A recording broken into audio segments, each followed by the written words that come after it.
இந்த மாதிரி சில பிசாசு அதட்டினோன்னு போயிடும், சில பிசாசு போராடினா தான் வெளியேறி போகும்.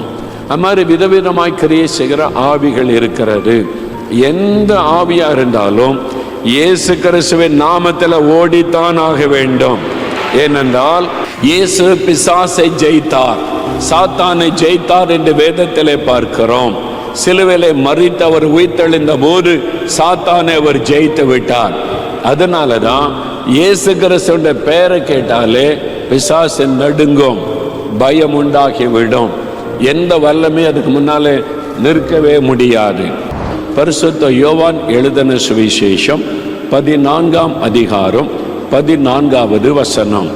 என் நாமத்தினாலே நீங்கள் எதை கேட்டாலும் அதை நான் செய்வேன். என் நாமத்தினாலே நீங்கள் எதை கேட்டாலும் நான் அதை செய்வேன். இயேசு கிறிஸ்து சொல்லுகிறார், என் பிள்ளைகளே, என்னை தேடி வந்திருக்கிறீங்களே, ஏதோ ஒரு தேவைக்காக, சுகத்துக்காக, விடுதலைக்காக என்னை தேடி வந்திருக்கிறீங்க. இயேசு கிறிஸ்து என்கிற என் நாமத்தில் என் பெயரை சொல்லி நீங்கள் கேட்டுக்கொள்வது நான் உங்களுக்கு செய்வேன் அப்படின்னு ஆண்டவர் சொல்றார். இயேசுவே அப்படின்னு பெயரை சொல்லி கூப்பிடும் போது, இயேசு கிறிஸ்துவின் நாமத்தில் எனக்கு சுகம் உண்டாகணும், இயேசு கிறிஸ்துவின் நாமத்தில் எனக்கு ஒரு விடுதலை உண்டாகணும், இயேசு கிறிஸ்துவின் நாமத்தில் எனக்கு ஒரு அற்புதம் நடக்கணும் அப்படி நீங்கள் கேட்கும் பொழுது இயேசு உங்க பக்கத்துல வந்து உங்களுக்கு அற்புதம் செய்வார். அப்படின்னு ஆண்டவர் இயேசு வாக்கு கொடுத்திருக்கிறார். நீங்கள் இயேசு கிறிஸ்து என்கிற என் நாமத்தினாலே எதை கேட்டாலும் நான் அதை உங்களுக்கு செய்வேன். எதை கேட்டாலும், சுகம் கேட்டால் சுகம் தருவார், விடுதலை கேட்டால் விடுதலை தருவார், ஆசீர்வாதம் கேட்டால் ஆசீர்வாதம் தருவார், ஞானத்தை கேட்டால் ஞானம் தருவார். அவர் தான் சொல்லுகிறார், இயேசு கிறிஸ்து என்கிற என் பெயரை சொல்லி நீங்கள் என்ன கேட்டாலும் நான் உங்களுக்கு செய்வேன் அப்படின்னு வாக்கு கொடுத்திருக்கிறார். இதுவரைக்கும் எவ்வளோ ஆயிரக்கணக்கான பேருக்கு செய்திருக்கிறார். என் ஊழிய பாதையிலே பல ஆயிரங்கள், லட்சங்களை தாண்டி இருக்கும் அவ்வளவு அற்புதங்களை நான் பார்த்திருக்கிறேன். எவ்வளவு அற்புதம்! இதெல்லாம் எப்படி நடக்கிறது? இயேசு கிறிஸ்து என்கிற பெயரை சொல்லி கூப்பிடும் போது தான் இந்த அற்புதம் நடந்தது. அப்போ அவருடைய நாமத்தினாலே என்ன கேட்டு என்ன பெற்றுக்கொள்ள முடியும்? வேதத்தில் சொல்லப்பட்ட சில சம்பவங்களை நான் உங்களுக்கு சொல்லி ஜெபிக்க போகிற முதலாவது அப்போஸ்தலர் நடபடிகள். அப்போஸ்தலர் நடபடிகள் 3வது அதிகாரம் 6வது வசனத்தை வாசிக்க கேட்போம். அப்பொழுது பேதுரு, வெள்ளியும் பொன்னும் என்னிடத்தில் இல்லை, என்னிடத்தில் உள்ளதை உனக்கு தருகிறேன், நசரேயனாகிய இயேசு கிறிஸ்துவின் நாமத்தினாலே நீ எழுந்து நட என்று சொன்னான். பேதுரு இயேசு கிறிஸ்துவோடு கூட இருந்த ஒரு சீஷன். பேதுரு, யோவான் என்ற 2 சீஷர்கள். இயேசு கிறிஸ்து அவர்களோடு கூட இருந்தார். அவங்க இயேசுவை விசுவாசித்து அவரால் பயன்படுத்தப்பட்ட ஊழியர்கள். அந்த 2 பேரும் தேவாலயத்துக்கு போகிறாங்க ஜெபம் பண்ணுவதற்கு. அங்கே ஒரு பிறவி சப்பானி, பிறந்ததிலிருந்து அவனால் நடக்க முடியாது, 2 கால்களும் செயலற்று போன நிலைமையில், பிறவியிலேயே 2 கால்களும் செயலற்று போய் நடக்க முடியாமல் அவன் 40 வயது நிரம்பின ஒரு மனிதன். அதனால் நடக்க முடியாததுனால வேலை செய்ய முடியாது, வாழ்க்கைக்காக தர்மம் எடுத்து பிழைக்கிற ஒரு மனிதன். அவனை சில பேர் சுமந்து கொண்டு வந்து தேவாலயத்தின் வாசலில் வச்சிருவாங்க. காலையில் கொண்டு வந்து வைத்தா அந்த தேவாலயத்துக்கு வர்றவங்ககிட்ட தர்மம் எடுப்பான். என்னால் நடக்க முடியாது, என் கால்கள் செயலற்ற போச்சு, என்னால் வேலை செய்ய முடியாது, தர்மம் கொடுங்கள் என்று அவன் மேலே இறக்கப்பட்டு ஜனங்கள் தர்மம் கொடுப்பாங்க. ஆலயத்துக்கு வர எல்லாருக்குமே தெரியும் இவன் நடக்க முடியாமல் இருக்கிற மனிதன் என்று. அவனுக்கு 40 வயதாகிவிட்டது. பிறந்ததிலிருந்தே கால்கள் வழங்காமல் இருந்ததுனால இனிமே அவ்வளவுதான் அப்படின்ற நிலைமையில தான் அவன் இருந்தான். சில சமயம் மருத்துவர்கள் சொல்லுவாங்க, இது எப்போ வந்துச்சு? இல்லை, பிறந்ததுலேருந்தே கண்ணு தெரியல, பிறந்ததுலேருந்தே காது கேட்கல, பிறந்ததுலேருந்தே நடக்க முடியலன்னா ஒன்றும் செய்ய முடியாது, மருத்துவம் கைவிட்டு விடும். ஏன்னா அவங்களால என்ன செய்ய முடியும்? அதானே செய்ய முடியும். இடையில கண் பார்வை போயிருந்தா சரிப்படுத்த பார்க்கலாம், இடையில நடக்க முடியாமல் ஆயிருந்தா கொஞ்சம் சுகமாக்குவதற்கு மருத்துவ காரியங்களை செய்து பார்க்கலாம். இடையில உங்களுக்கு காது கேட்காம போயிருந்தா என்ன காரணம்னு கண்டுபிடிச்சு உதவி செய்யலாம். இது பிறவியிலேயே பிறக்கும் போதே இந்த குறைபாடு, அதனால ஒன்றும் பண்ண முடியாது, அந்த மாதிரி தான் மருத்துவம் சொல்லும். அதுதான் உண்மை. பிறவிலேயே பாதிப்பு, என்ன செய்ய முடியும் என்பதாக. இந்த மனிதன் பிறவிலேயே கால்கள் நடக்க முடியாதவனாய் பிறந்ததுனால ஒருவேளை அந்த கால் சூம்பி போய் இருந்திருக்கலாம், முழங்காலுக்கு கீழே சூம்பி போன நிலைமையில இருந்திருக்கலாம். ஏன்னா அந்த மாதிரி நடக்க முடியாத கால்கள் அப்படிதான் பலவீனப்பட்ட கால்களாக இரத்த ஓட்டம் இல்லாதனால சுருங்கி காணப்படும். நம்ம இன்றைக்கும் பார்க்கிறோம் அப்படிப்பட்ட ஒரு மனிதன், அவனால் எழும்ப முடியாது, நிற்க முடியாது, நடக்க முடியாது, உட்கார வச்ச இடத்துல உட்கார்ந்துருப்பான். மறுபடியும் சாயங்காலத்தில் வந்து அவனுடைய குடும்பத்தார் அவனை கொண்டு போயிடுவாங்க. இதுதான் அவனுடைய வாழ்க்கை. அப்படி இருந்த ஒரு மனிதன் பேதுருவை பார்த்த உடனே ஏதாவது தர்மம் கிடைக்கணும் ஐயா, எனக்கு தர்மம் கொடுங்க என்பதாய் அவன் கேட்கிறான். பேதுரு அவனை உற்று பார்க்கிறார். இப்போ பேதுருக்குள் இயேசு கிறிஸ்து இருக்கிறார். அவர் பரிசுத்தாவினால் நிரப்பப்பட்டு இயேசுவினால் நிரப்பப்பட்ட ஒரு அனுபவத்தோடு இருக்கிறார் பேதுரு, அவருடைய சீஷன். அதனால் இப்போ பாதிக்கப்பட்ட மனிதனை பார்க்கிறார். இயேசு கிறிஸ்துவை போல அவர் பார்க்கிறார். பாரையோ, இந்த மனிதன் நடக்க முடியாமல் இருக்கிறாரே, இந்த மனிதன் இத்தனை வருஷமா சப்பானியா உட்கார்ந்து இருக்கிறானே, அதனால தர்மம் எடுக்கிறானேன்னு சொல்லி அவன் சொல்கிறான், என்கிட்ட காசு எல்லாம் இல்லையா, உன்கிட்ட கொடுக்கறதுக்கு வெள்ளியும் பொண்ணு காசு இல்லை, ஆனால் என்கிட்ட ஒன்று இருக்குது. என்ன தெரியுமா? விலையேறப்பட்ட ஒன்று இருக்குது. இயேசு கிறிஸ்து எனக்குள்ள இருக்கிறாரு. இயேசு கிறிஸ்து என்கிற வல்லமையான ஆண்டவர் என் கூட இருக்கிறாரு. மரணத்தை ஜெயித்த இயேசு, வியாதியஸ்தரை குணமாக்குகிற இயேசு, சப்பாண்டிகளை நடக்க செய்கிற இயேசு, குருடர்களுக்கு பார்வை கொடுக்கிற இயேசு என்கிட்ட இருக்கிறாரு. அவரை நான் உனக்கு தருகிறேன்னு சொல்லி அவன் சொல்லுகிறான், நசரேயனாகிய இயேசு கிறிஸ்துவின் நாமத்தில் எழும்பி நட அப்படின்னு சொல்லுகிறான். நசரேயனாகிய இயேசு கிறிஸ்துவின் நாமத்தில் எழும்பி நட அப்படின்னு கையை பிடிச்சு அப்படி தூக்கணுன்னு எழும்பி நடக்க ஆரம்பித்து விட்டான். நடந்த கால் சரி ஆயிற்று. ஒருவேளை சூம்பி போன கால் நல்ல காலாய் மாறி இருக்கும். இப்போ கால் நடக்க முடியும், துள்ளுகிறான், குதிக்கிறான், சத்தமிடுகிறான், நான் சுகமாயிட்டேன், நான் நடக்கிறேன், மகிழ்ச்சியோட தேவாலயத்துகளை ஓடுகிறான். மக்கள் எல்லாம் பார்க்குறாங்க, எப்படி அவன் நடக்கிறான், வாசலில் உட்காந்து தர்மம் எடுப்பானே அவன் தானே, நம்ம தான் பல வருஷமாக பார்க்குறோம், இப்படி நடக்கிறான்னு சொன்னால் அங்கே யாரோ ஒருத்தர் நிற்கிறாங்க, அவங்க தான் சுகமாக்குனாங்களா அப்படின்னு மக்கள் எல்லாம் வந்து பார்க்குறாங்க. ஒரு அற்புதம் பாருங்க, இயேசு கிறிஸ்து அந்த நாமத்தை சொன்ன உடனே சப்பானியாயிருந்த மனிதன் எழும்பி நடக்கிறான். அவன் மேலே அவன் கை வைத்து ஜபமெல்லாம் பண்ணவில்லை. பேதுரு அவர் மேலே கை வைத்து ஜபமெல்லாம் பண்ணவில்லை. இயேசுவின் நாமத்தை சொல்லுகிறார். இயேசு கிறிஸ்துவின் நாமத்தில், நசரேயனாக இயேசு கிறிஸ்துவின் நாமத்தில் எழும்பி நட, அவ்வளவுதான். அந்த பெயருக்கு எவ்வளோ பெரிய வல்லம் இருக்குது பார்த்தீங்களா? அதனால தான் அந்த இயேசு கிறிஸ்துவின் பெயரை சொல்லணும். அந்த பெயரை விசுவாசத்தோடு நீங்கள் சொல்லணும்.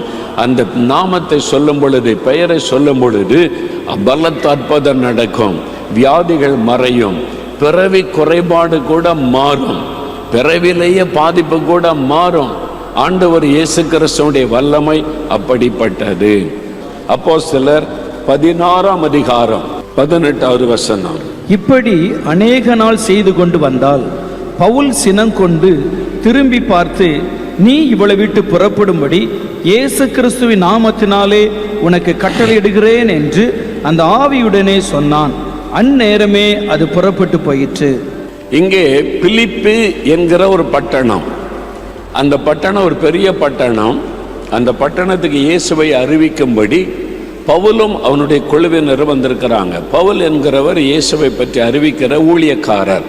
இப்போ நான் இயேசுவை பற்றி சொல்கிற மாதிரி அந்த நாட்களில் அவர் ஆண்டவருக்காக ஊழியம் செய்கிற ஊழியர் பவுல்.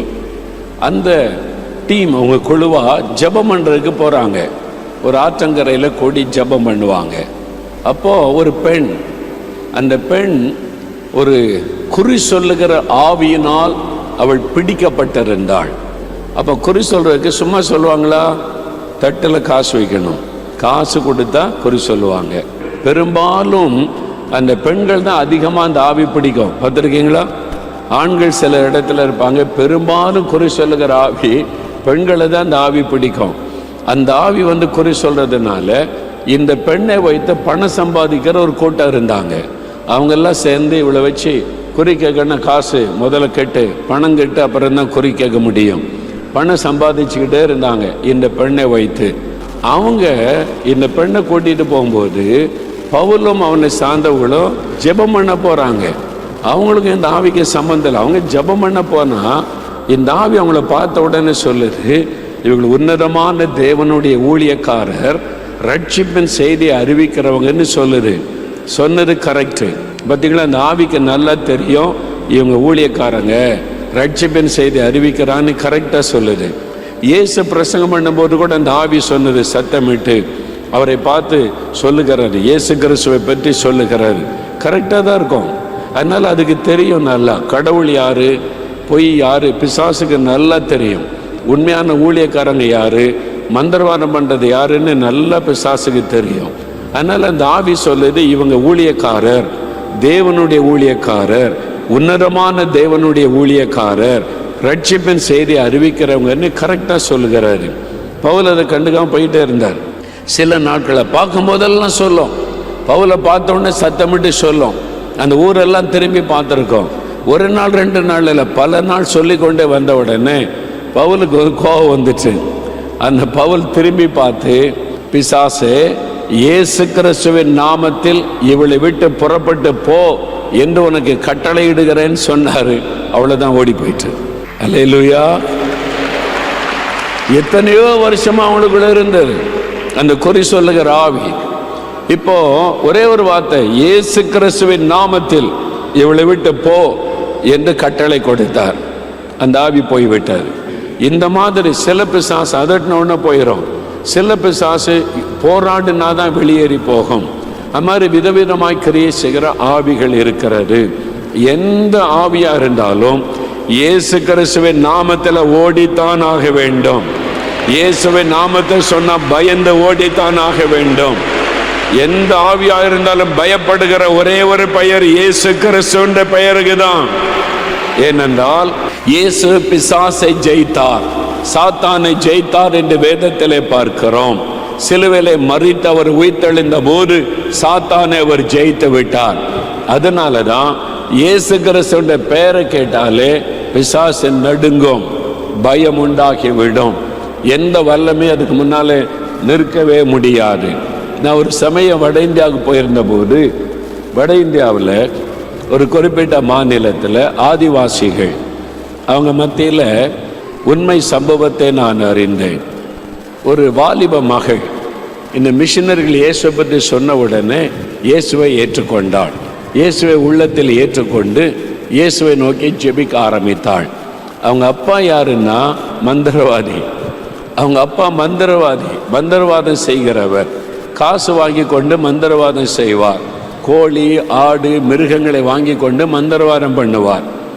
இந்த மகள் ரட்சிக்கப்பட்டு அவள் தேவ சமூகத்தில் முழங்கால் நின்று ஜெபிப்பாள். அவள் ஜெபிக்கிறதுனால இவருடைய மந்திரவாதம் பலிக்க மாட்டேங்குது, அந்த ஆவி வர மாட்டேங்குது. அதனால இவருக்கு கோபம் மகள் மேலே. மகளை கூப்பிட்டு, என்ன புதுசாக ஒரு கடவுளை கொண்டு வந்திருக்க நம்ம வீட்டுக்குள்ள, இயேசு இயேசுன்ற ஜெபம் பண்ற, அதை சொல்லாத.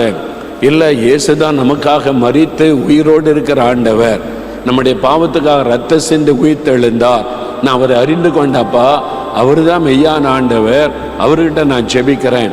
அதெல்லாம் முடியாது, நீ அங்கே ஜெபம் பண்ணுனா எனக்கு இந்த ஆவி வரமாட்டேங்குது, மந்திரவாதம் பலிக்க மாட்டேங்குது, அந்த ஆவி வரமாட்டேன்னு சொல்லுது. ஏசு என்றெல்லாம் கூப்பிடாத, போயிரு அப்படின்னு சொல்லி. இந்த மகள் சொன்ன முடியாது, நீங்க சும்மா பேய் பிசாசை வச்சு மந்திரவாதம் பண்றீங்க, நான் மெய்யான ஆண்டவரை அறிந்து கொண்டேன், அவரை தான் நான் ஜெபம் பண்ணுவேன்னு சொன்னாள். தகப்பனுக்கு கோபம் வந்து விட்டாரு. என்ன பண்ணிட்டா, வீட்டை விட்டு வெளியே போ, இந்த வீட்டுக்குள்ள இருக்கக்கூடாது, இயேசு வேண்டான்னு சொன்னா வீட்டுக்குள்ள வான்னு சொல்லி மகளை விரட்டிட்டான். வீட்டுக்குள்ளே வரக்கூடாது. தாய் சொல்லி பார்த்தாங்க, கேட்கல. அந்த தாய் மகள்கிட்ட சொல்றாங்க, அப்பா சொல்ற மாதிரி கேளு. அதெல்லாம் கேட்க முடியாது, மெய்யான ஆண்டவரை நான் அறிந்து கொண்டேன், அப்பா பிசாசு வச்சு மந்திரவாதம் பண்றாங்க, அது பாவம், அது தப்பு, அது செய்யக்கூடாது. பாருங்க எத்தனை குடும்பத்தை பாழாக்குறாங்க, முடியாது. அதனால தகப்பனா சொல்றாரு, வீட்டில் இருக்கக்கூடாது போ. அப்போ பக்கத்து வீட்டில் சொந்தக்காரங்க இருக்கிறாங்க, சொந்தக்காரங்க இருப்பாங்கல்ல, அந்த சொந்தக்காரங்க வீட்டில் போய் அந்த மகள் தங்கி விட்டாள். நிலத்தில் வேலை செய்வாள், தன் வாழ்க்கையை நடத்துகிறாள், அங்கே ஜெபம் பண்ணுவாள். இந்த தகப்பனுக்கு பெரிய கோபம் என்னன்னா, நான் எவ்வளோ பெரிய மந்திரவாதம் பண்ணி இந்த இதெல்லாம் கடவுளாக வணங்கி கொண்டிருக்கிறேன், இவா இயேசு இயேசுன்னு நம்ம விட்டு போயிட்டாளே, இவளை திருப்பி கொண்டு வரணும் அப்படின்னு தன் மகளுக்கு விரோதமாய் மந்திரவாதம் செய்ய திட்டமிட்டான். மந்திரவாதம் பண்ணி அவளை திரும்ப கொண்டு வரணும், இயேசு கடவுள் இல்லைன்னு சொல்ல வைக்கணும், இந்த ஆவியை நான் ஏவி விடணும்னு சொல்லி அவன் என்ன பண்ணான், அவனுடைய வீட்டில் பூஜை அறை இருக்க, மந்திரவாதம் பண்ணுறக்கு அறை, அதில் அந்த பலிபீடத்தில் பொருளெல்லாம் வச்சு இரத்த பலி செலுத்தி ஒரு நாள் உட்கார்ந்து மந்திரவாதம் செய்ய ஆரம்பித்தான். தன் மகளுக்கு விரோதமாய் மந்திரவாதம் பண்ணி அவளை திரும்ப கொண்டு வரணும், இயேசுவை மறுதலிக்க பண்ணணும்னு சொல்லி இவன் வீட்டில் உட்காந்து மந்திரவாதம் பண்ணுகிறான். அந்த புகெல்லாம் எழும்போம், அந்த ஆவியை கூப்பிட்றான், அந்த ஆவி வரும், அந்த ஆவி வந்து அவன்கிட்ட பேசும். அவன் சொல்லுவான், இந்த ஆளை தாக்கணும், இவளை போய் நீ முடக்கணும்னு சொன்னால் அந்த ஆவி புறப்பட்டு போகும். அப்படி தான் மந்திரவாதம் பண்ணுவார். இவன் உட்காந்து ரூமில் மந்திரவாதம் பண்ணால் அந்த ஆவி வரும்னு எதிர்பார்த்தா பிரகாசமான ஒரு வெளிச்சம் வருது. என்னடா அது வித்தியாசமாக இருக்குது, இன்னைக்கு பார்த்தா இயேசு வந்து நிற்கிறார். அல்லேலூயா. இவன் இயேசுவை கூப்பிடலை. என்னடா இது, இதுவரை நம்ம பார்த்துராத ஒரு ஆவியா தெரியுது, அது வெளிச்சமாக இருக்குது, எப்பவுமே இருட்டாக தானே இருக்கும், வேற மாதிரி இருக்கும், இவர் யாருன்னு தெரியலையே அப்படின்னு நீங்கள் யாருன்னு கேட்டான். அவர் சொன்னார், நீ யாருக்கு விரோதமாக மந்திரவாதம் செய்கிறியோ அவள் விசுவாசிக்கிற இயேசு நானு. அல்லேலூயா. இயேசு வந்து நின்றார். யாருக்கு விரோதமா மந்திரவாதம் பண்ற நீ? என் மகளுக்கு விரோதமா மந்திரவாதம் பண்றியா?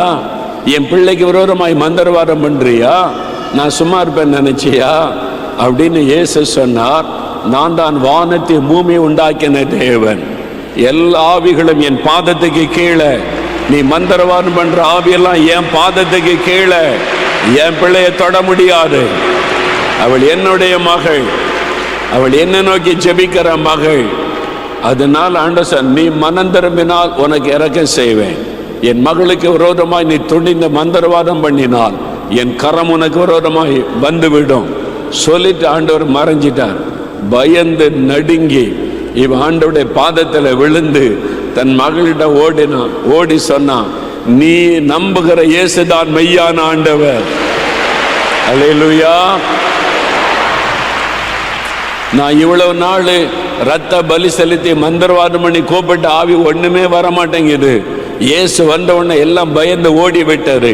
நீ வணங்குகிற இயேசுதான் மெய்யான ஆண்டவர் மகளே, அந்த இயேசுவை பற்றி எனக்கு சொல்லு, நான் ஏற்றுக்கொள்கிறேன்னு சொல்லி மந்திர பொருளெல்லாம் கொண்டு வந்து எரித்து விட்டு இவரும் தேவனுடைய பிள்ளையாய் மாறி ஊழியக்காரனா மாறிட்டாரு. அல்லேலூயா சொல்லுங்க. அல்லேலூயா.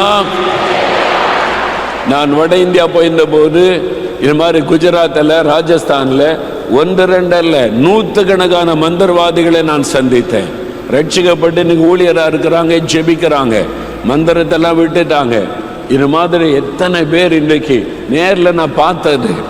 அப்போ எப்படி இது நடக்கிறது? இயேசு கிறிஸ்துடைய வல்லமைக்கு முன்னால எந்த மந்திரவாதமும் இருக்காது. இயேசு கிறிஸ்துடைய பெயரை சொன்னா மந்திரவாதங்கள் அழியும், பில்லி சூனியங்கள் அழியும், தகடுகள் எரியும். இங்க தகடு பொறிச்சிருக்கு, இங்க தகடு பொறிச்சிருக்கு, இது தோண்டணும். தகடெல்லாம் எடுக்க தேவையில்லை. தகடு எடுக்கிற ஊழியெல்லாம் ஒன்றும் கிடையாது, நல்லா அறிந்து கொள்ளுங்க. இல்லை 2 அடி தோண்டுங்க, தகடு இருக்குன்னா இருக்கும், எடுத்துட்டா போயிருமா? போகாது. நிறைய பேர் தகடெல்லாம் எடுத்தாங்க, ஆனாலும் பிசாசு போராட்டம் மாற மாட்டேங்குது, மாறாது. தகடை தோண்டிலாம் எடுக்க தேவையில்லை. இயேசு கிறிஸ்துவின் நாமத்தில் இந்த தகட்டில் இந்த கிரியச்சுகிற ஆவி அழியட்டோன்னா அழிஞ்சு போயிடும், தகடு எரிஞ்சு போயிடும். அல்லேலூயா சொல்லுங்க. நீங்க அதை தோண்டிலாம் எடுக்க அவசியம் இல்லை. இயேசுவின் வல்லமை அவ்வளவு பெரியது. இயேசுடைய நாமத்தை சொல்லிட்டா அந்த கிரியை அழிந்து விடும். அந்த அசுத்த ஆவி உங்களை தாக்குனா எங்கிருந்தோ அதை ஏவி விடுகிறான்.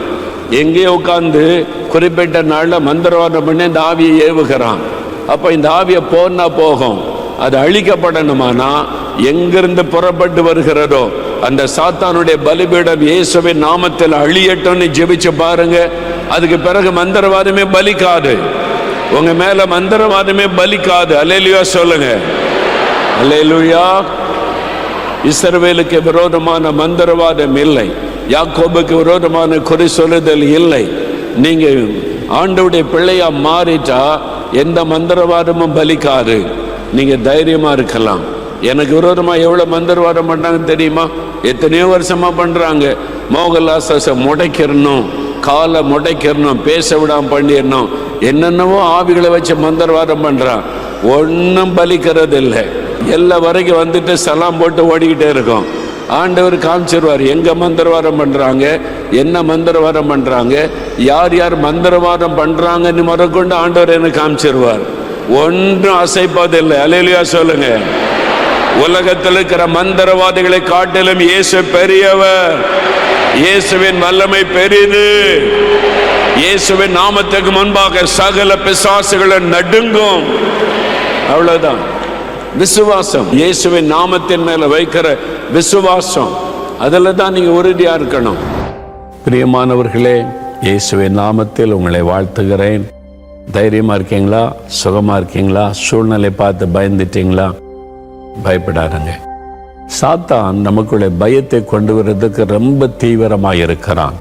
ஒரு செய்தியின் மூலமாய், சில மனிதர்கள் மூலமாய், சில தவறான செய்திகள் நமக்கு சொல்லப்படுவதன் மூலமாய் சாத்தான் நம்மை பயப்படுத்துவதற்கு என்ன உண்டு அதை எல்லாம் செய்வான். ஆண்டவர் பாருங்க, நீ பயப்படாத, நான் கூட இருக்கிறேன்னு சொல்லுவார். அப்போ அந்த பொருளாத பயத்தை கொண்டு ஒரு ஆவியை எதிர்த்து ஜெபிக்கணும். பிசாசுக்கு எதிர்த்து நில்லுங்கள், உங்களை விட்டு ஓடி போவான்.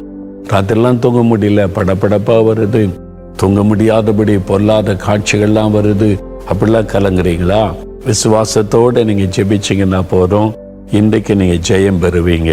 நம்ம ஜெபிக்கலாமா? எல்லாரும் ஒருமனப்பட்டு இந்த பயத்தை கொண்டு ஒரு ஆவி பலகட்டும், ஆண்டவர் ஜெயம் கொடுத்து நடத்தும் என்று சொல்லி ஜெபிக்கலாமா? நாம் ஜெபிக்கலாம். தகப்பனே, இந்த பிள்ளைகள் உம்முடைய சமூகத்திலே காத்திருந்து ஒவ்வொரு நாளும் கருத்தாக ஜெபிக்கிறாங்க. உம்முடைய வசனத்தை கேட்டு ஜெபிக்கிறாங்க. உம்முடைய வார்த்தைக்கு கீழ்ப்படிந்து ஒப்பு கொடுத்து ஜெபிக்கிறாங்க. உம்முடைய வசனத்தை விசுவாசித்து ஜெபிக்கிறாங்க. இந்த பிள்ளைகளுடைய விசுவாசத்தை கனப்படுத்தும்படி இன்றைக்கு நீர் அற்புதம் செய்யணும் ஆண்டவரே. விசேஷமா இந்த பொருளாத பிசாசு கொண்டு வருகிற பயம், ஆண்டவரை பயப்படுத்துகிற சொப்பனங்கள், பயப்படுத்துகிற காட்சிகள், சூழ்நிலைகளை குறித்த பயம், இயேசு கிறிஸ்துவின் நாமத்தில் அவருடைய உள்ளத்தை விட்டு விலகட்டும். பயத்தை கொண்டு வருகிற பொருளாத ஆவிகளை இயேசு கிறிஸ்துவின் நாமத்தில் நான் துரத்துகிறேன். பயத்தை கொண்டு வருகிற பிசாசின் கிரியைகள் அழிக்கப்பட்டு போகட்டும். பொல்லாத அந்த அசுத்த ஆவிகள் விலகட்டும். இந்த நிமிஷத்தில் இந்த ஆவியானவர் அவளை ஆட்கொள்ளும். பரிசுத்த ஆவியானவர்களை நிரப்பி ஆட்கொள்ளும். ஆவியானவர்களை பலப்படுத்தி நடத்தும். இனி ஒரு நாளும் பயப்படாதபடி காத்துக்கொள்ளும். தூக்கத்தை கெடுக்கிற அந்த ஆவிகள் அழியட்டும். பயத்தினால் இவருடைய சரீரத்திலே நோய்களை கொண்டு வருகிற சாத்தானுடைய கிரியைகள் அழியட்டும். இவருடைய ஆசீர்வாதத்தை முடக்க நினைக்கிற ஆவிகள் அழியட்டும். அவைகள் விலகி போகிறதற்காய் ஸ்தோத்திரம். ஜெயம் தந்துவிட்டதற்காய் ஸ்தோத்திரம், ஸ்தோத்திரம், ஸ்தோத்திரம். இன்று முதல் நல்ல மாற்றத்தை இந்த பிள்ளைகள் காணட்டும். விலகாருமுடைய பிரசன்னம் கூட இருந்து நடத்தட்டும். இயேசு கிறிஸ்துவின் நாமத்தில் ஜெபிக்கிறோம் பிதாவே. ஆமேன், ஆமேன்.